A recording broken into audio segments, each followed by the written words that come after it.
Bien, buenas tardes de nuevo y de acuerdo con el calendario aprobado por la comisión y señalado por su mesa, ha sido citado para las 18 horas don José Alberto Pérez Cueto, ex consejero de Administración de HITPA. Llámese al compareciente, por favor.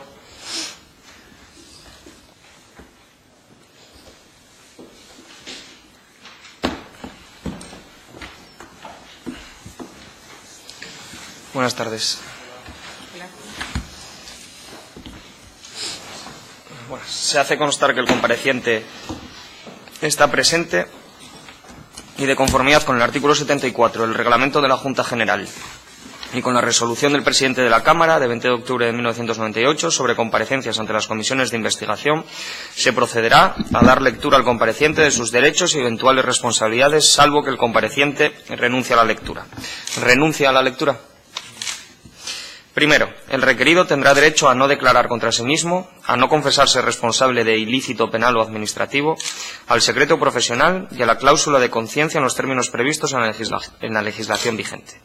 Segundo, si durante la celebración de la comparecencia el compareciente entendiera que se está vulnerando cualquiera de sus derechos constitucionales, solicitará la intervención de la mesa de la comisión para su garantía, con expresa indicación del derecho que considere vulnerado y de la causa de la presunta vulneración, resolviendo la mesa al respecto. Tercero, el que, convocado ante una comisión parlamentaria de investigación, faltare a la verdad en su testimonio, será castigado con la pena de prisión de 6 meses a 1 año o multa de 6 a 12 meses. Cuarto, las conclusiones aprobadas por el Pleno se publicarán en el Boletín Oficial del Parlamento y serán comunicadas al Consejo de Gobierno, sin perjuicio de que, en su caso, la Mesa de la Cámara las traslada al Ministerio Fiscal para el ejercicio de acciones cuando proceda. Quinto, de las incomparecencias o presuntos falsos testimonios que pudieran ponerse de manifiesto en el dictamen de la Comisión de Investigación, la Mesa de la Cámara, a través de su presidencia, dará traslado al Ministerio Fiscal para el ejercicio de acciones cuando proceda. Tal y como se le comunicó en tiempo y forma, el compareciente ha sido requerido para que, en su condición de ex consejero de Administración de HITPA, preste testimonio ante la Comisión de Investigación sobre la gestión y actividad desarrollada por la empresa pública Gestión de Infraestructuras Públicas de Telecomunicaciones, HITPA, acerca del objeto de la misma. Como también se le comunicó en tiempo al compareciente, tiene la posibilidad de efectuar una exposición previa, si así lo desea, por no más de 30 minutos. Posteriormente, los miembros de la comisión podrán formularle preguntas de acuerdo con el orden siguiente. En primer lugar, el Grupo Parlamentario Popular, seguido del Grupo Parlamentario Podemos Asturias, Grupo Parlamentario Ciudadanos, Grupo Parlamentario Foro Asturias, Grupo Parlamentario de Izquierda Unida y Grupo Parlamentario Socialista. Concluida la fase de preguntas, podrá, como compareciente, intervenir para hacer aclaraciones o precisiones, en esta ocasión no por más de 5 minutos.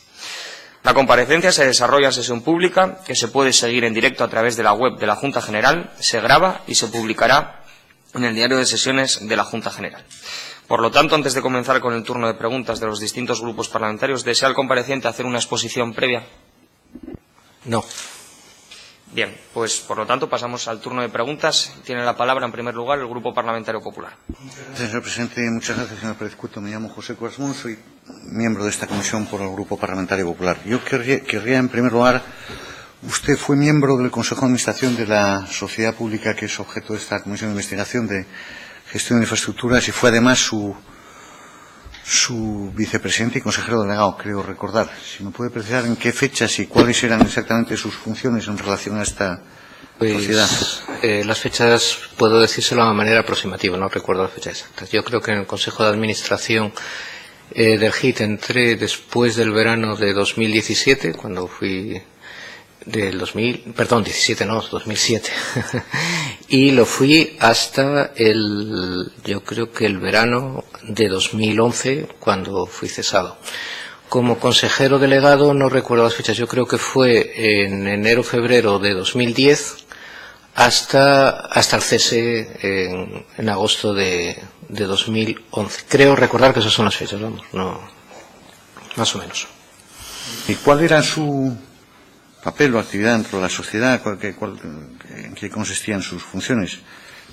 En concreto no se las podía detallar. Yo creo que vienen, pero las pueden tener porque estarán en los propios estatutos de la sociedad. Como consejero, pues aprobábamos aquellas decisiones que los estatutos dijeran que son decisiones del Consejo y que en cualquier caso forman parte de las actas que supongo que estarán a su disposición. Y como consejero delegado, pues que yo recuerde, había unas, a la hora de la aprobación de gastos, había unos tramos. O sea, había unos tramos de aprobación de gasto del director general, otros del consejero, otros delegado, hasta cierta cantidad mancomunadas y otras de la presidencia. Pero no recuerdo tampoco las cantidades, pero deben estar como digo, en el reglamento. Conocimiento de lo que ha sucedido en torno a esta sociedad, quiero decir, usted sabe que hay una serie de actuaciones en el juzgado porque unos informes del Servicio de Telecomunicaciones que desvelaron una serie de irregularidades en la gestión de la presa, en la ejecución de la red troncal occidental, conoce el objeto de esta comisión y las actuaciones judiciales, o conoce los informes. Lo conozco muy por encima, que me ha comentado, pero vamos, no conozco ni los hechos, ni las denuncias, ni el fondo del asunto, la verdad. El director general de modernización tenía que controlar en su función de director esta empresa. Supongo que usted estaría en el Consejo en función. Sí, casi todos los que estamos en el Consejo de Administración éramos de la Administración Pública. Había pues un consejero, consejera en este caso, un viceconsejero, había directores generales, había jefes de servicio. Prácticamente todos los miembros del Consejo de Administración pertenecían a la Administración Pública. ¿Le tocaba como director general de modernización controlar, digamos, la actividad de esta empresa? No recuerdo si en el decreto de estructura lo ponía como en la dirección, en la viceconsejería o en la consejería. La verdad es que no recuerdo dónde se adscribía la empresa, no lo recuerdo. Bueno, mire, en una reunión del Consejo de Administración de la Sociedad, en 25 de marzo de 2008, entre varios puntos del orden del día aparece la información a facilitar a la Junta General del Principado en relación con diversas preguntas formuladas por parlamentarios, ¿no? Y una de ellas era relativa a los contratos que había celebrado en el año 2007 esta sociedad. Y en ella se informa que había un contrato de instalación de precableado vertical y altas de viviendas, de cual resulta adjudicatario Thales, una empresa que se llama Thales. La firma del contrato es de 20 de septiembre de 2007, tiene un plazo de vigencia hasta el 31 de diciembre de 2007 y un importe de hasta un máximo de 500.000 euros IVA incluido, ¿no? En este contrato se facturaron por parte de Thales a la sociedad GIPA 130 y pico mil euros, por Llanes en concepto de altas, ¿no?, de usuarios, y 300 y pico mil euros, 345.000 a Evacom. En total unos 480.000 euros fue lo que se facturó. A partir de diciembre de 2007 no se refleja cese en la actividad de altas. Yo no sé si usted recuerda, como consejero, como vicepresidente o como director, que se hubiese producido un parón en las altas porque no hubiera contrato. No, la verdad es que no recuerdo que hubiera un parón o a qué altas se refiere. No, es que no lo hubo, pero lo curioso es que no había contrato. Es una de las cuestiones que... No sé si... Quiero decir que no lo recuerdo. No recuerdo si me está preguntando. No lo sé. Ya, o sea, nadie de la empresa, el director o alguna persona responsable de la plantilla del HIT les comunicó a usted como director de que hubiese un parón en las altas o que hubiese alguna incidencia en este tema. Yo no recuerdo, al menos si lo hubo, no lo recuerdo no recuerdo, en 2007, no recuerdo si alguna conversación o algo se nos comentó. Bueno, es que es curioso porque siguieron produciéndose altas, pero no había contrato. Bueno.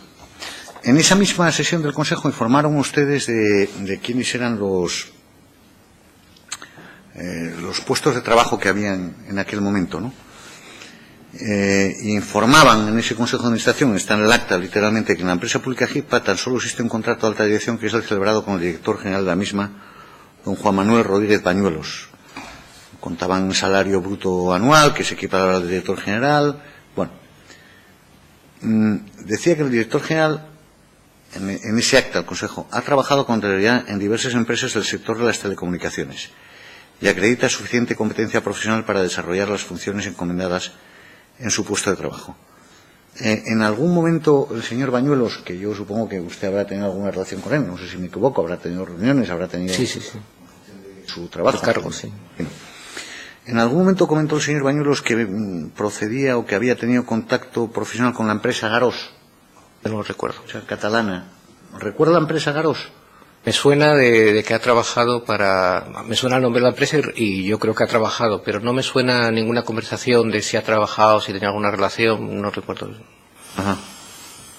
Mire, hay una ley de incompatibilidades, actividades y bienes de los altos cargos del Principado de Asturias que establece la obligación de efectuar la declaración de actividades, intereses y bienes de los posibles causas de incompatibilidad, ¿no? Y hay unos registros. Me imagino que usted lo conocerá porque si fue alto cargo, pues me imagino que habrá hecho esa declaración al llegar, al tomar posesión y al irse, ¿no? Quiero suponer, ¿no? Hay unos registros y para garantizar la transparencia y el ejercicio imparcial en la actividad pública. Mire, del director del GIPA no existe declaración alguna. ¿Usted tenía conocimiento de esto o sabe por qué el director de esta empresa pública jamás presentó una declaración de intereses ni al llegar ni al irse? Digo porque coincide sustancialmente con su paso también por la administración. ¿Le constaba esto? Sí, bueno, yo creo que coincide. Él ya estaba cuando yo entré en el Consejo de Administración, ya era el director general, si no recuerdo mal, que son cosas de finales de 2007. En cualquier caso, yo recuerdo que sí, yo estaba obligado a presentar una declaración de bienes e intereses y otra al cese del cargo, pero no recuerdo si el director general del GIPA estaba obligado, no lo sé, y si lo había hecho. Es que yo no lo sé, no digo que no lo sea, digo que no. Yo sé que lo hice y que yo sí estaba obligado porque la Secretaría Técnica, si mal no recuerdo, o quien sea, pues me puso la documentación de que había que hacer esa declaración, la hice y al final también, pero no sé la Dirección General de GIPA. No, pues el señor Bañuelos parece que está exento de que nadie le reclamó en el Principado esta obligación de presentar la declaración. No, eso no lo conocía tampoco, ¿no? Mire, hay también en esa misma reunión, voy a esa, había un representante del despacho de Garrigues, una asesora, que analizan ustedes en ese consejo la incidencia de la nueva ley de contratos del sector público, ¿no?, en relación a las encomiendas de gestión. Y tras esa presentación que hace esta letrada, se decide aprobar una modificación de estatutos de la sociedad, reconociendo a la sociedad como medio propio del Principado de Asturias. ¿En qué? Perdón. Reconociendo a la sociedad como... Si me disculpe, ¿en qué fecha era para que...? Exactamente, creo que es el consejo que le acabo de mencionar, de marzo de 2003, 26. ¿Marzo de? De 2000, perdón. El 2000... Había perdido la fecha por aquí. Perdón. Vaya... En el Consejo de Administración del 25 de marzo de 2008. De 2008. De marzo de 2008. Creo recordar. Tras esa presentación se decía aprobar una modificación de los estatutos de la sociedad, reconociendo a la sociedad como medio propio del Principado. En algún momento se contó con la opinión, por ejemplo, para ello de la Sindicatura de Cuentas. Usted, no sé si lo sabe, hay un informe de fiscalización de la Sindicatura de Cuentas que analiza la naturaleza del GIPA y dice que no tiene las condiciones para ser medio propio. ¿Usted recuerda algún tipo de consulta en aquella decisión del Consejo?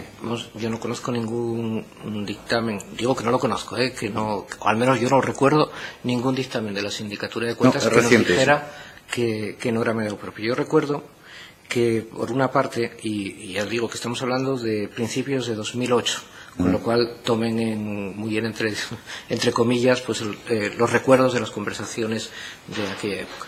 Recuerdo que en la propia consejería se estaba y en toda la administración se estaba considerando el impacto que tenía lógicamente una nueva ley de contratación en los procedimientos habituales de la administración pública. Eso dio lugar a un conjunto de cambios en muchos ámbitos, ¿no? Y recuerdo que no sé si de la Secretaría Técnica o desde el servicio, yo la primera noticia que tengo recuerdo que era o de la Secretaría Técnica o desde el servicio, que me comentan que el cambio en la ley implica que el GID, por sus condiciones, es un medio propio.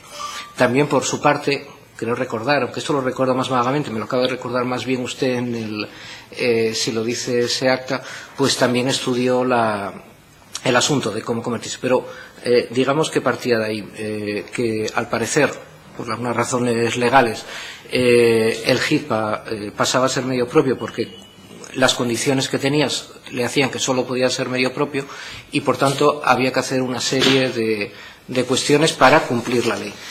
No recuerdo exactamente cuáles eran todas ellas. Creo recordar, pero también póngalo muy entre comillas, que la propia sociedad tenía que autodefinirse como medio propio o algo así, o sea que tenía que en los estatutos o en algún documento decir que era medio propio, o sea que era una de las condiciones que determinaba ese nuevo estatus jurídico. Y por otra parte, eso para su relación con la administración. Para su relación respecto a terceros, la ley esa decía que lo consideraba algo así como poder adjudicador, no administración, un término, si no es así, es muy parecido. Y por tanto tenía unas obligaciones y entre ellas pues no las recuerdo todas. Había que hacer como unas instrucciones o un documento, había que hacer un documento conforme a esa ley para ese tipo de entidad. Tenía que ser público, creo recordar, y tenía que regir todas sus contrataciones, o sea, sus relaciones con terceros, sí, que si eran contractuales, pues tendría que regirse. Eso es lo que recuerdo respecto a eso de lo del medio propio. Le recuerdo el tiempo, señor portavoz, para su buena organización. Que ya estamos encima. Pues si me permite un par de preguntas más. Mire, una pregunta. Usted, desde la Dirección General de Modernización, ¿qué control ejercía el Principado de las encomiendas de gestión que realizaba la empresa HITPA? ¿Han ejercido esos controles desde su Dirección General de Modernización? ¿Qué control a qué se refiere? Controles, es decir, el Principado hacía una encomienda de gestión de obras para la extensión de la red troncal, la red oriental, la red occidental al HITPA. ¿Qué controles eran los que ejercían? ¿La ejecución o en...? De todo tipo. De todo tipo es demasiado genérico. Espero. Bueno, intento y luego si me quedo corto me repregunto. Sí. Vamos a ver. Por parte del Servicio de Telecomunicaciones lo que se hacía era tramitar esa encomienda, que quiere decir, primero, elaborar el preciario o las tarifas, no sé cómo se llamaba, que eran previos a la propia encomienda, ¿no? Creo recordar que necesariamente tenían que ser previos.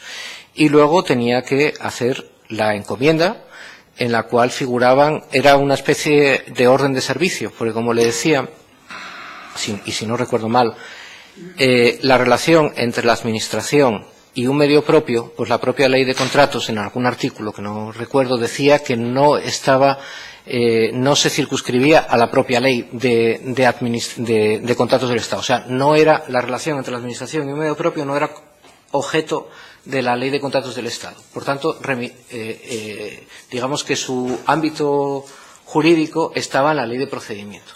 Y esas encomiendas tenían rango de algo así como se llama, como una orden de servicio. Creo recordar que era más o menos el término.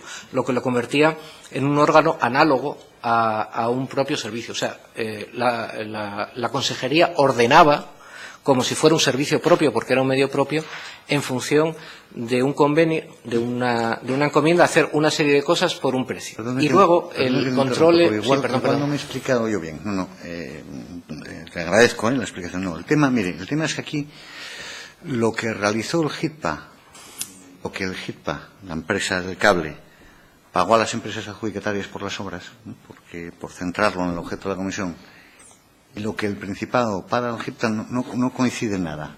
Quiero decir, hay una situación, entiendo que ponga esa cara, de que no cuadra nada. Es decir, se pagaron más, según los informes del Servicio de Telecomunicaciones, más metros de los ejecutados, más kilómetros de proyecto. No coincide lo que la empresa pagó a las adjudicatarias en las obras con FICA y tales. No coincide con lo que el Principado abonó a la empresa HITPA de las contratas. Entonces, a eso me refería con cómo se ejercía el control. Porque supongo que de las obras de los primeros era un control, me refería a eso, no tanto a... Perfecto, no lo entiendo. Primero, insisto por el tiempo para respuestas breves y preguntas concretas, porque ya estamos intentaré responder brevemente, que es lo que está en mi mano. No me consta nada de eso, o sea, no le pongo en duda absolutamente la palabra y tal, pero a mí no me consta, y en el tiempo que estuve allí, no me consta estas cosas que me están contando. De hecho, no me consta ninguna irregularidad de este tipo. ¿Cómo se controlaba el tema del seguimiento económico? Si no recuerdo mal, y ustedes lo podrán comprobar mejor, lo dice la propia encomienda de gestión. Yo creo recordar que las propias encomiendas de gestión decían, en primer lugar, cómo se tienen que certificar por parte del encomendado esas obras. Entonces, entiendo que se hicieron según lo que decía la encomienda. Digo, entiendo, o sea, no tengo la documentación, pero si no se hubieran hecho así, no se hubieran pagado, porque tendrían que estar según lo que decía la propia encomienda. Y si no recuerdo mal, también las encomiendas hablaban de certificaciones parciales y luego de un informe final. Por tanto, si hubiera habido ese tipo de diferencias, o sea, que en las certificaciones parciales, por cualquier motivo, replanteos por parte de terceros o cualquier incidencia que hubiera de ese tipo, yo creo que eso sería fácil de enumerar, porque la encomienda decía que al final sería un informe final de la obra donde se consolidarían todas esas certificaciones. Y ese informe final, pues, por el cese, porque se terminó la actividad, no llegó a terminar. Yo recuerdo que una de las últimas actuaciones respecto a estas troncales fue la solicitud al HIT por parte del servicio de la documentación ASBIL para poder ir haciendo las comprobaciones y el informe final, que es lo fundamental. El informe final en la que tendrían que verse todas las certificaciones, toda la documentación ASBIL de lo que se ha hecho y cualquier error, cualquier discrepancia que se produjera, consolidarla y si hubiera alguna diferencia, o sea, que el HIT debiera dinero al Principado, pues reclamárselo y si no, pues darla por cerrada.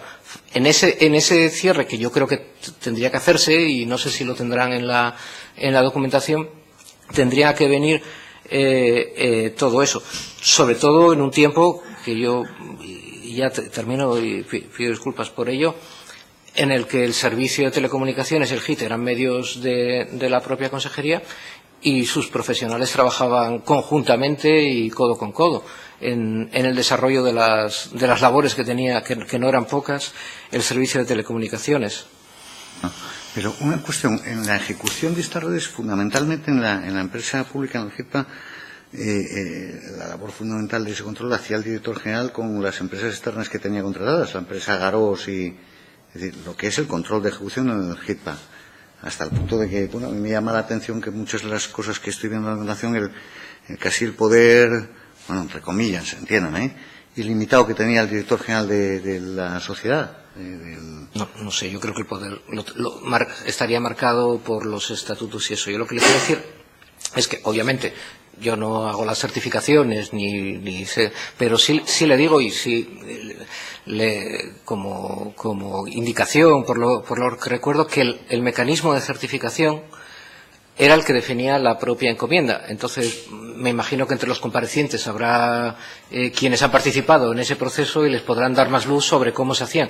Lo único que le puedo aportar, o que le puedo aportar con un recuerdo bastante, y además comprobable, porque tendrán la encomienda, es que la propia encomienda decía cómo se tenía que certificar las parciales, que se reconocía por el tipo de obra que eran parciales, y en cierta medida cuenta, y la definitiva, que era la que tenía que venir al final y en la que se tenía que consolidar todo lo hecho con todo lo pagado.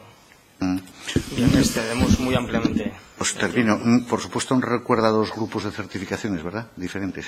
¿Qué? Que no recuerda que existiesen dos grupos de certificaciones diferentes. Dos grupos de certificaciones para una misma obra diferentes, no lo recuerda.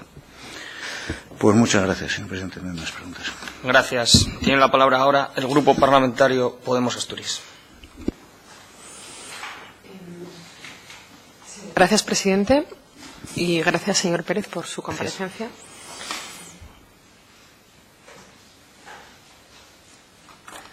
Bien, antes hablaba, me pareció entenderle que no recordaba muy bien cuál era la relación con Agarós o...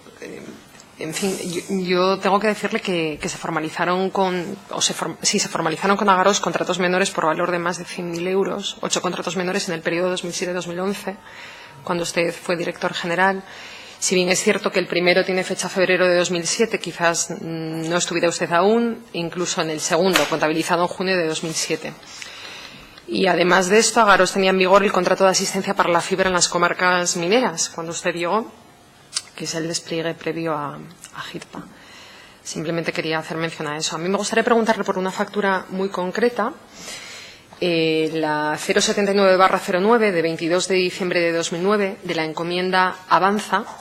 Se la dirige a usted el señor Rodríguez Bañuelos. 22, perdón, ¿qué fecha dijo? ¿Qué fecha dijo? Fecha 22 de diciembre del 2009.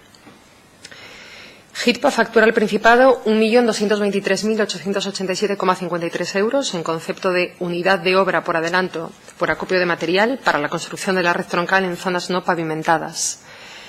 Quería preguntarle si la conformó usted o lo hizo algún subordinado. ¿Y por qué se pagó si esa unidad de obra no existía en la tarifa para la ejecución de la encomienda? No recuerdo la factura. Yo no recuerdo conformar facturas, no recuerdo conformar facturas. No sé si las fechas coinciden con el cambio de jefe de servicio, y hubo un tiempo que las giraba por orden, pero yo conformar, si es que coincide en esa época entre un jefe de servicio y otro, y puede haber alguna que sea intermedia, pero yo no recuerdo haber conformado facturas ni la relación entre las facturas y las tarifas. No es algo en lo que yo entrara. No las conozco. Las facturas que fueron son conforme de su sello, pero siempre firma el jefe de servicio. Jefe de servicio. Otra vez el micro. No, quería decirle que las facturas figuran conforme de su sello y siempre con la firma del jefe de servicio. En este caso nos parecía llamativo por el importe, hablamos de más de 1.200.000 euros, e insisto, por una unidad de obra que no existe en la tarifa para la ejecución de la encomienda. Yo desde luego no recuerdo que hubiera una factura que no coincidiera con las tarifas, pero no le puedo decir. Yo no comprobaba la relación entre las tarifas. Como le digo, el mecanismo concreto en el que se hacían las certificaciones viene en la encomienda, y ese mecanismo yo creo que es el que se seguía en todos los casos, entre otras cosas porque luego se fiscalizaba por intervención. O sea, si hubiera habido, pero estoy especulando, que no recuerdo una factura de 2009, porque ya le digo que yo no comprobaba, no era el que certificaba conformaba las facturas, por decirlo así. Pero si hubiera habido una factura que no se corresponde o bien con ninguna encomienda o bien con ninguna tarifa, no creo yo que hubiera sido dada de alta de paso por el interventor, porque si no recuerdo mal, y puedo estar equivocado, si no recuerdo mal, todas tenían que pasar luego por la intervención. Supongo, seguro que siguiendo el procedimiento que establecía la propia encomienda. Entonces, las facturas se dirigen a usted, pero usted no las conforma. ¿Quién las conformaba entonces? Ya le digo, tiene que estar en el mecanismo de la encomienda. Pero yo creo que pasaban por las emitía el HIT, las pasaban por el servicio y luego por intervención. ¿Y usted aprobaba la resolución de tarifas? La resolución de tarifas, no recuerdo que puede ser, pero yo creo que no tenía competencias para aprobar la resolución de tarifas. Las tarifas las elaboraba el servicio técnico, o sea que algún ingeniero del servicio técnico elaboraba las tarifas, el servicio elevaba esas tarifas en modo de resolución. Yo desde luego las veía, o sea, no pasaban sin que mirara lo que había hecho y firmado los ingenieros y el jefe de servicio del servicio, pero la aprobación definitiva no la recuerdo. Yo creo que no era el director general, creo que las resoluciones son de consejería, pero no le sé decir. Yo le puedo decir que las tarifas las aprobaba, la resolución de tarifas la tenía que aprobar usted como director general, y por eso nos sorprende que no comprobara que facturas millonarias se correspondieran con esas tarifas. Y espera, no pongo en duda su palabra, pero sí. yo insisto que creo que la aprobación de las tarifas es una resolución que no tenía competencias para ellas, pero lo creo. Que nosotros ahí discrepamos. Yo le puedo decir que la tarifa la aprobaba el director general, en este caso usted dice que no, Yo lo que digo también es que el interventor no intervenía. No hay informe de intervención. Aquí está claro que el sistema no funcionó. ¿Por qué? No hay informes de intervención. ¿De qué? ¿De las tarifas aprobadas? Sí, y de nada prácticamente, le puedo decir. Aquí, obviamente, hay varias cosas que fallaron. Y, entre otras, en relación a esto, tampoco constan informes finales de las encomiendas de troncales en los expedientes remitidos. Lo tengo aquí. Y ningún acta de recepción del Principado, ningún informe de intervención. Obviamente, hubo fallos en el sistema, no sé muy bien dónde, pero esto parece que había cierto descontrol en ese sentido. Yo quería preguntarle, hay un documento que me llama muchísimo la atención, que se llama, que hemos recibido en el marco de esta comisión, consultas recibidas, que son consultas de licitadores, ¿eh? Y son consultas en relación pues a si había determinadas infraestructuras que pudieran usarse para el desarrollo de la troncal de Occidente, limitación de años, y nos llama la atención un poco la cronología de los hechos. Y se ponen de manifiesto algunos aspectos que antes se pusieron de manifiesto con la comparecencia del señor Pastrana de Garrigues. Y nos llama primero la atención cómo se nos envía este documento, con unas hojas que parecen estar intencionadamente desordenadas, que no respetan un orden cronológico, que no vienen numeradas, que son preguntas-respuestas pegadas sin saber, en muchos casos, a qué email se corresponden, fechas, horas y demás. Nos parece intencionadamente desordenado, pero hemos podido sacar alguna conclusión. En un correo del viernes 21 de agosto de 2009, a las 14:49 se introduce por primera vez la limitación a 15 años de los derechos de paso en la troncal de Occidente. Esto, además de incumplir el objeto de la encomienda, supone una alteración sustancial del objeto del concurso, tratando de hacerlo pasar como una mera precisión en un mecanismo destinado a la subsanación de errores y aclaraciones. Y además, se responde desde GIRPA que respecto a posibles acuerdos para uso de canalizaciones se dice que no tenemos ningún acuerdo. Si lo tuviéramos, los pliegos no pedirían que los licitadores nos propusieran sus soluciones.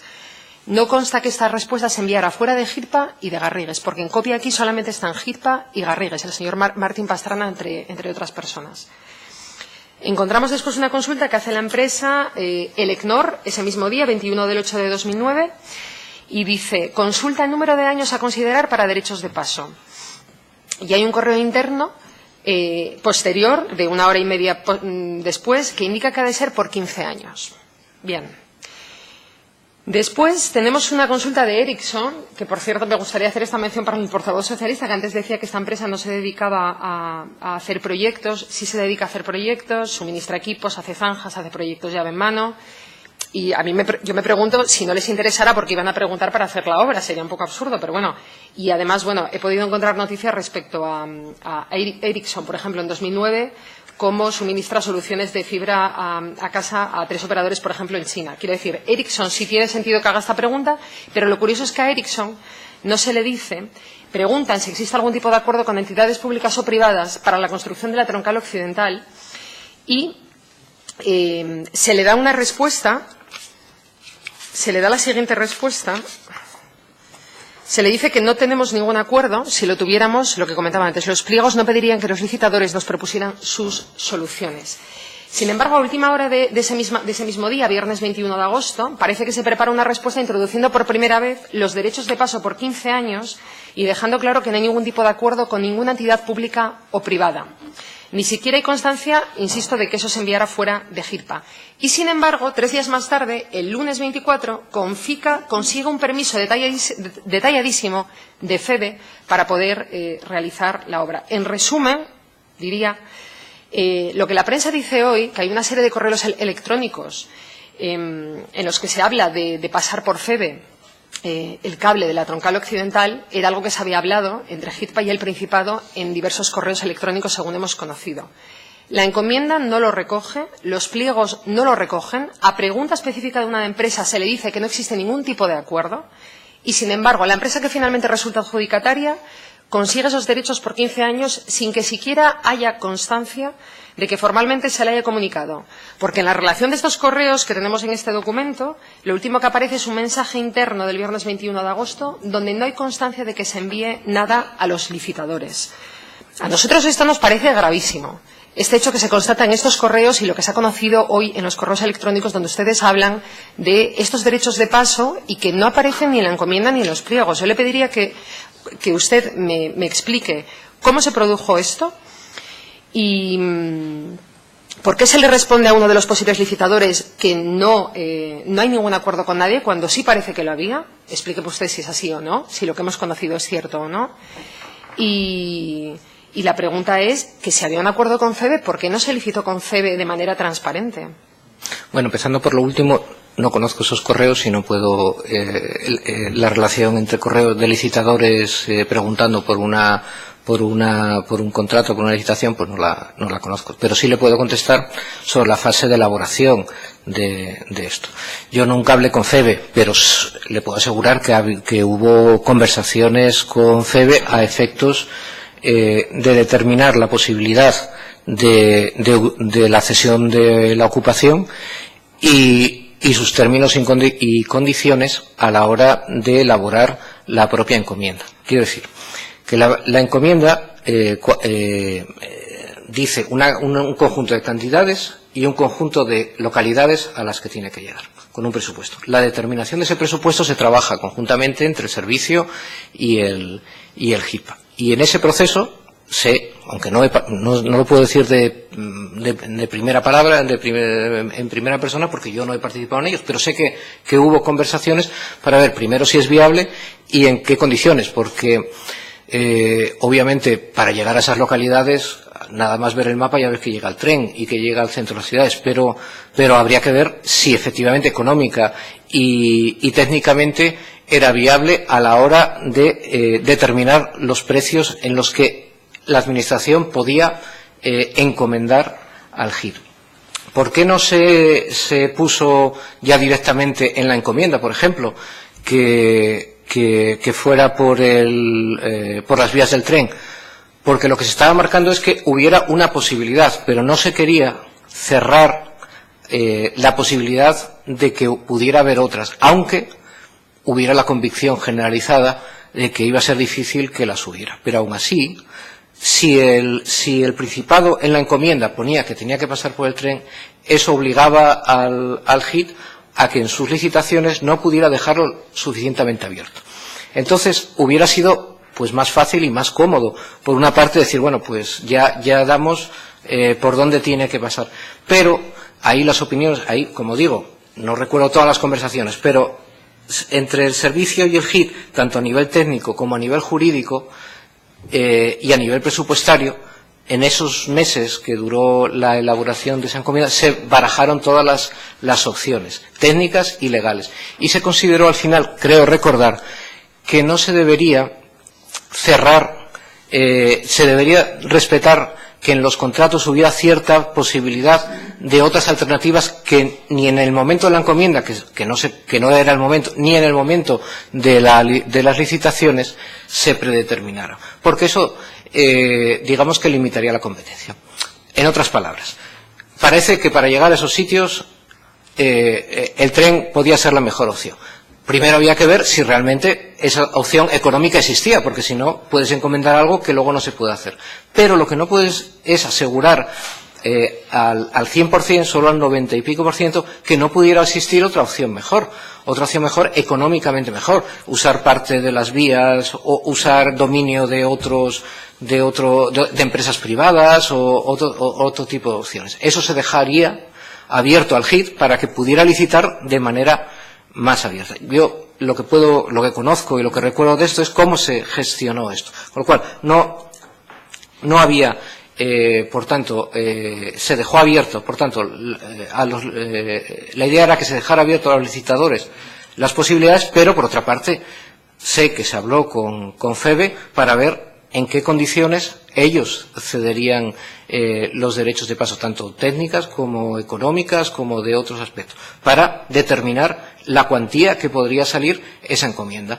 Porque claro, si un servicio de carreteras tiene que licitar una carretera, pues el servicio pone un precio, que fue lo que en el fondo ocurrió, un precio, ¿no?